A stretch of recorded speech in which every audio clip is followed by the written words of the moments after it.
سال کے بعد 1323 ہجری میں بغیر کسی سال کا ارادے کے باطنی کشف کی بنیاد پر اعلیٰ حضرت امام احمد رضا اچانک جنازے حرمین طیبین کے لیے تشریف لے جانے لگے تو المعتمد المستند کا وہ حصہ جو علماء خمسہ کی تکفیر سے متعلق تھا اس حصے کو اپنے ساتھ لیا۔ مکہ مکرمہ مدینہ منورہ پہنچنے کے بعد علماء حرمین طیبین کی خدمات عالیہ میں اپنے فتوے کو پیش فرمایا اور ان تمام علماء نے اعلیٰ حضرت کے فتوے کی تصدیق فرمائی اور صاف لفظوں میں لکھا کہ ان اقوال کے قائلین کافر و مرتد ہے، ان کا اسلام سے کوئی تعلق نہیں، اور جو ان کے اقوال ان کو مسلمان مانے یا ان کے کفر و عذاب میں شک کرے وہ بھی کافر و مرتد ہے۔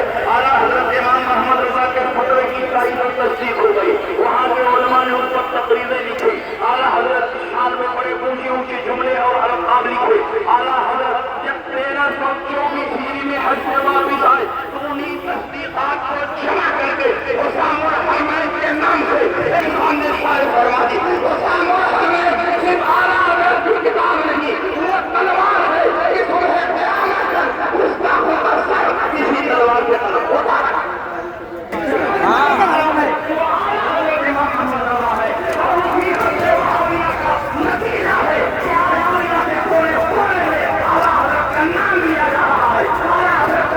نقشبندی، خالدی، رفاعی، حیدرآبادی، صوفہ مدنی، اتنی ساری نسبتیں ان کے ساتھ لکھی ہوئی ہیں۔ اور یہ واقعہ کہاں لکھا ہوا ہے؟ مقامات خیر صفحہ 616 کے حاشیے پر یہ واقعہ مذکور ہے۔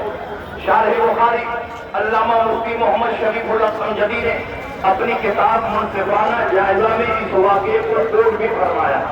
جب مولوی اشرف علی تھانوی نے حزب الایمان لکھی، پورے ہندوستان میں آگ لگ گئی، حیدرآباد میں بھی اختلاف پیدا ہوا۔ پیر سید محمد بغدادی اپنی مسجد سے باہر نکل رہے تھے، آپ کے کچھ مقتدیوں نے حزب الایمان آپ کی خدمت میں پیش کی اور کہا حضور اس کا صفحہ 7 صفحہ بتائیں کہ یہ کتاب صحیح ہے کہ غلط ہے، بتائیں کہ یہ عبارت کفری ہے یا اسلامی ہے۔